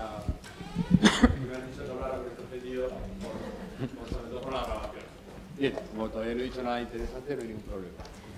Hay 5 o 10 minutos para preguntas, aclaraciones que le quieran pedir al ponente o si quieren decir algo. Si quieren, por favor, Raúl, que les doy el micrófono. Hola, ¿cuál sería el valor de los fonemas? ¿Cómo están posibles o no posibles piezas o elementos que se combinaran o que computaran? Los fonemas. El valor de los fonemas. Bueno, la idea un poco consenso es que simplemente forman parte de ese mecanismo de exteriorización, de manera que no serían una pieza clave en toda esta historia, sino que realmente no son cruciales por esta analogía que he puesto con la lengua de signos, ¿no? Donde el sistema... En fin, la lengua de signos también tiene una fonología en realidad, ¿no? Y así se suele describir, pero en el sentido de sonidos agrupados lingüísticamente no serían la clave.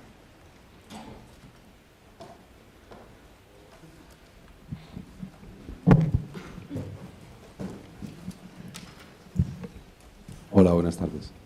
Pues Hay un elemento que a mí siempre me ha intrigado mucho, una propiedad de las lenguas que siempre me ha intrigado mucho y que me parecía que, aunque no afecta para nada al núcleo central de la exposición, me parecía que podía haber aparecido en el momento en que se comparaban las propiedades que se atribuyen al lenguaje humano para ver si concurren también en otros lenguajes de otras especies, ¿no? Que es la capacidad autorreferencial o, si se quiere, metalingüística, ¿no? No sé si existe algún experimento o alguna propuesta sobre capacidad metalingüística en lenguajes no humanos de otras especies, de modo que, digamos, pues sería un elemento que no sería interesante para comparar o para establecer diferencias. Como tampoco aparecía esa capacidad metalingüística entre las propiedades que has utilizado para definir el lenguaje humano, pues, o el lenguaje, la capacidad del lenguaje, pues no sé si es que, digamos, en tu opinión, esta capacidad autorreferencial no desempeña ningún papel o no forma parte del modelo. No sé, me gustaría que me aclararas. Sí. Sí desempeña una propiedad fundamental. Yo realmente no sé exactamente cuántos experimentos o qué información se tiene en otras especies, ¿no?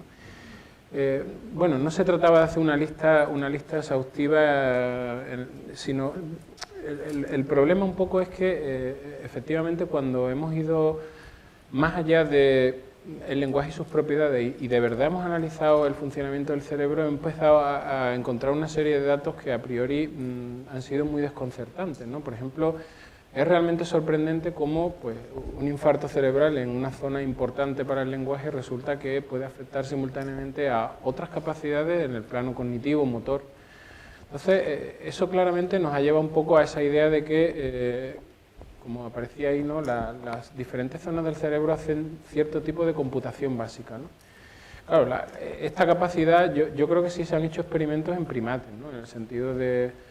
Pero claro, habría que preguntarse si con un lenguaje con unas propiedades formales diferentes uno puede reflexionar sobre su propio lenguaje. Pues a priori no habría ningún impedimento en que eso fuera así. La clave sería, en realidad, yo creo que detrás de todo esto hay también una desmitificación, es decir, lenguajes formalmente menos complejos pueden satisfacer perfectamente las mismas funciones que el nuestro, con sus matices, ¿no? Por ejemplo, este matiz que supone la innovación cultural. Pero ¿es posible hacer una reflexión sobre el lenguaje con un protolenguaje concatenativo? Pues seguramente sí. Que si eso se ha hecho en primates, la verdad es que no lo sé, pero seguramente se podría haber intentado, ¿no? Una vez que se tienen estos animales adiestrados para la lengua de signos, se podría plantear un experimento donde eso se hiciera y seguramente se habrá hecho, pero la verdad es que no tengo noticias al respecto. Bueno, yo quería darte las gracias, Antonio, porque ha sido, pues como siempre, un placer escucharte. Y tengo dos cosas solo, prometo que voy a hacer. Una, la relación que hay entre el aumento de la capacidad cerebral de nuestra especie y el aumento de la capacidad de memoria de trabajo, a lo mejor tiene que ver con el nacimiento. Bueno, el hecho de que nazcamos demasiado pronto, para fortuna de las que somos madres, y entonces se siga desarrollando el cerebro una vez que ya ha nacido, ¿no? Yo creo que ahí puede haber también una relación entre la importancia de la memoria de trabajo, la importancia del ambiente, que decías tú antes, y que el cerebro, pues al ser más grande, pues tiene que nacer, ¿no? Bueno, eso era simplemente una cosa que se me ocurrió.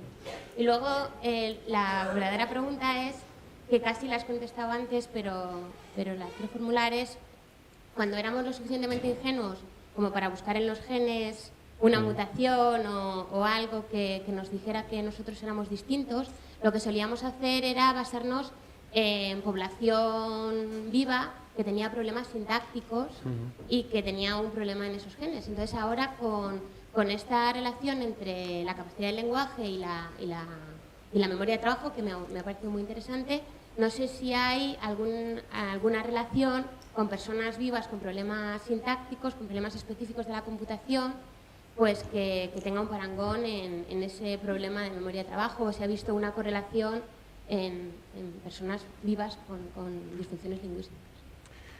Claro, por ejemplo, hay una línea de trabajo muy interesante que es con enfermos de Parkinson y Huntington, donde ahí lo que hay es una regresión de una zona subcortical que se supone que es el sustrato en ese sistema de computación que yo presenté de lo que yo llamaba el procesador, es decir, ese elemento conservado muy antiguo.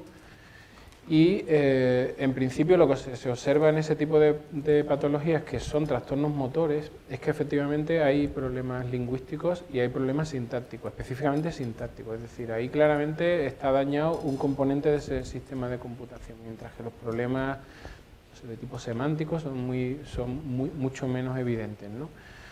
Entonces, claro, la idea sería ir localizando qué partes del córtex forman parte de esa memoria de trabajo y entonces ver si, habiendo daño cerebral ahí, qué tipo de síntomas aparecen. Entonces, la predicción sería que siempre vamos a encontrar, nunca vamos a encontrar una disociación entre el lenguaje y otras capacidades. Es decir, siempre si el sistema de verdad es funcionalmente inespecífico, cada vez que esté dañado aparecerán síntomas lingüísticos y no lingüísticos. En realidad, prácticamente nadie podría defender que tiene casos de disociación, pero sobre todo es muy diferente un trastorno del lenguaje adquirido, que es un daño en un sistema ya organizado, que no un trastorno de este tipo genético, porque los trastornos ligados al desarrollo hay que verlos como una manera distinta de organizar el cerebro. Es decir, hay efectivamente una mutación inicial, pero claramente la organización del cerebro es radicalmente diferente a la que hay en una persona con un daño adquirido, que es un cerebro normal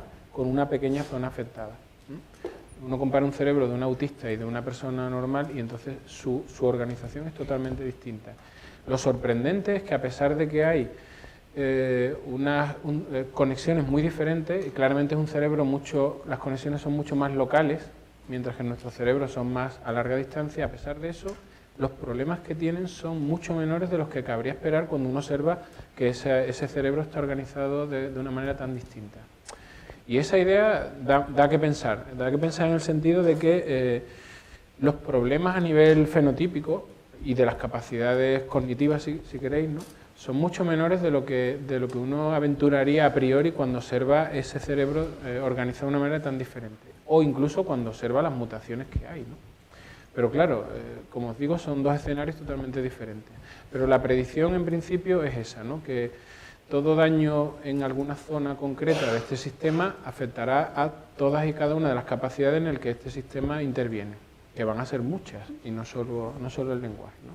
La predicción de los modelos anteriores era que, modelos tipo área de Broca-Wernicke, ¿no?, que dañada esa zona solo se daña el lenguaje y no otra cosa. No has contestado lo del parto, pero... lo del parto también. Creo que el mamífero que más sufre pariendo es la mujer y es porque está ahí en un límite entre la madurez del feto y el tamaño de la cabeza. Entonces, por eso que yo sepa, claro, no hay otras especies que requieran asistencia en el parto. Bueno, eso tiene por ejemplo, es muy interesante que el niño, en fin, nadie lo vio, pero se puede inferir, el niño neandertal y el humano debieron ser prácticamente idénticos. Es decir, los neandertales en el momento de nacer eran como nosotros. Pero luego hay una clara divergencia en el desarrollo del cerebro después del nacimiento. Y luego, efectivamente, eso tiene sus ventajas y sus inconvenientes. También tiene la ventaja de que el cerebro es mucho más plástico, es decir, nacemos con una mayor capacidad de respuesta a estímulos. En especies que nacen con el 70 al 80% de sus conexiones ya preestablecidas, la capacidad de aprendizaje y de respuesta al ambiente es menor. Es decir, que no solo es un beneficio para la madre, ¿no?, sino también para el que va a aprender luego. Perdón, muy rápidamente, ya que estamos con deterioros, entiendo lo del espectro autista. ¿Y si fuera un síndrome de Williams? ¿Perdón? Un síndrome de Williams. Bien. Sí. Naturalmente. Pero... Claro, el problema... Sí, porque este síndrome de Williams siempre se ha presentado como precisamente... Sí, el síndrome de Williams es un trastorno del desarrollo que se debe a que falta un pequeño trozo del cromosoma 7. Ahí van como unos 30 genes.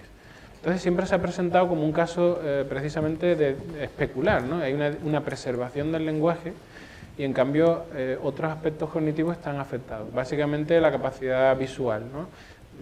Son muy llamativos, ¿no? Siempre se presenta cómo un niño con William describe algo verbalmente y cómo lo pinta. Entonces el dibujo es, no se sabe qué está dibujando y en cambio lo describe muy bien, tienen un vocabulario muy rico, en fin. Pero claro, esto en realidad es un poco engañoso porque cuando al final todas estas cosas están un poco condicionadas por el tipo de idea que uno tiene sobre la organización del cerebro. Entonces quienes han defendido eso son modularistas estrictos. Y bueno, y entonces cuando se ha analizado de verdad si hay problemas con el lenguaje o no, efectivamente los hay. Es decir, hay problemas a muchos niveles. Pero al mismo tiempo es un ejemplo muy interesante precisamente de lo que yo comentaba antes, es decir, cómo a partir de un problema importante inicial se puede llegar a un sistema que, digamos, da el pego, ¿eh? Es decir, parece que no hay muchos problemas a nivel lingüístico, solo que se está procesando todo mediante mecanismos diferentes o alternativos. Por ejemplo, más basados son niños que se basan más en indicios fonológicos que no semánticos. Ese tipo de compensaciones son omnipresentes, es decir, uno o los autistas, ¿no? Recuerdan más los sonidos que los significados. Es decir, al final esas compensaciones permiten manejarse más o menos bien, aunque en realidad uno está haciendo las cosas de manera diferente al que no tiene la mutación. Sí, pero no estaba intentando ser modularista. No, ya.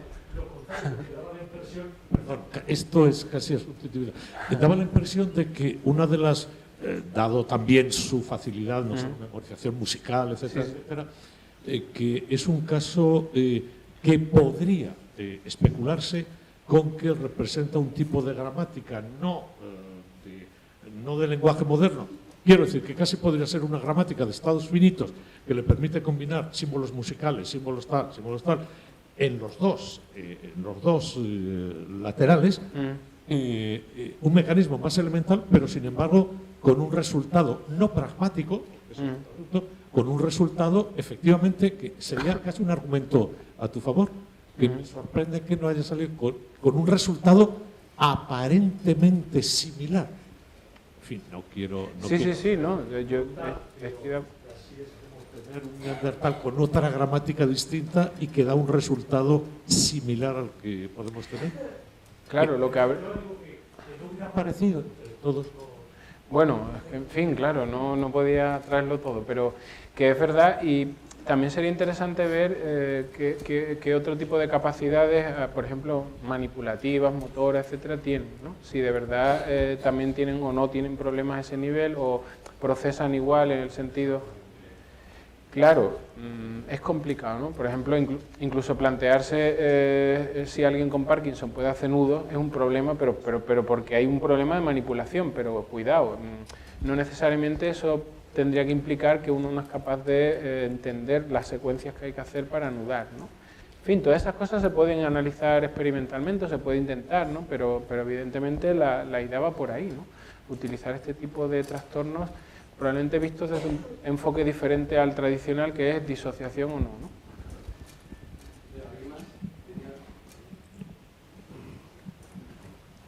A ver, porque has dicho que no ibas a entrar en el tema de la cultura, pero yo sí que voy a entrar, porque estaba pensando, a ver, supongamos con estos primates que se usan en la investigación, que en un número indefinido de generaciones planteamos una serie de comunidades de aprendizaje colaborativo estilo Brunner, y a mí me gustaría saber la opinión de un biólogo si se podrían crear las contingencias necesarias para que estos primates desarrollaran cualitativamente un lenguaje humano. Ya, bueno. Y que aprendieran a hacer punto de cruz y estas cosas.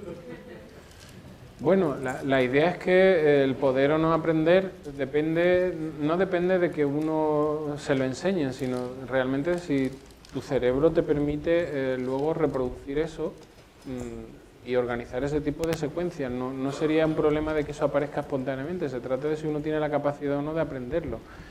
Pero no es un problema de estímulo, de input, sino es un problema de que probablemente no serían capaces de combinar eso porque en fin, su cerebro no les permite hacerlo.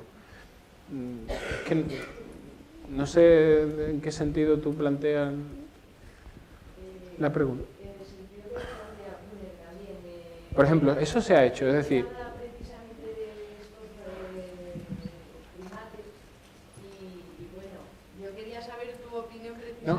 Desde el otro lado de... Se han hecho experimentos... De la biología, claro. ¿Cuál era tu opinión? Bueno, por un lado, en fin, se han hecho experimentos para ver si un mono es capaz de hacer nudo y la respuesta es que no. O sea, eso es algo empírico y la respuesta es no. Es decir, por más que se le ha enseñado, nadie ha conseguido que un mono haga un nudo. Por otro lado, al final yo creo que lo que siempre hay un debate entre lo innato y lo adquirido, que es siempre el problema que surge en estas cosas, ¿no? ¿Qué es innato, qué es adquirido, qué es cultural, qué no? Pero yo creo que intentar que todo recaiga en una cosa o en otra es falso. Es decir, tenemos que tener muy claro que las dos cosas son necesarias. Obvio, pero además que los genes son importantes en ciertos momentos del desarrollo. Son muy importantes al principio, pero luego es los estímulos ambientales los que realmente terminan de configurar el cerebro. Eso es como plantearse que para tener buenos tomates, ¿qué hace falta? ¿Una buena variedad o una buena técnica de cultivo? Pues las dos cosas. Es decir, tú puedes tener una técnica buenísima, pero si la variedad es mala, el rendimiento no será tan bueno. Si tienes una buena variedad pero no la riegas, pues los tomates serán malos. Entonces, este debate es un poco absurdo, en este caso. Hay organismos muy primitivos donde efectivamente, por ejemplo, en este gusano que se utiliza en biología, Canorhabdites elegans, pues todas y cada una de las neuronas tienen asignado un destino concreto y una interconexión concreta, y eso está regulado genéticamente. Y el ambiente no hace nada. Pero en este caso, por supuesto, no. Entonces, ¿qué puedo decirte? ¿No? En relación con el sistema computacional, tal como lo hemos defendido aquí, si de verdad la manipulación puede ser un indicio, está claro que un chimpancé no es capaz de hacer este tipo de nudos. Y no es porque nadie se lo enseñe, no es el estímulo, es que su cerebro no les permite planificar y ejecutar, y no es un problema tampoco de manipulación, planificar las secuencias que hay que hacer para que el nudo salga. Claro, pero uno puede pasarse 100.000 generaciones enseñándole a un ratón a anudar y no lo consigue, porque es que hay una cierta limitación, ¿no? El cerebro no es infinitamente plástico, es decir, nuestro cerebro está preorganizado debido a la regulación genética, y eso pasa en todos los organismos. Si no, cualquier cerebro aprendería cualquier cosa. Y entonces, pasadas 100.000 generaciones, pues sí, ¿no? Un ratón podría hacer lo que fuera, pero no va a pasar. Claro. Muy bien, pues lo dejamos aquí. Muchas gracias.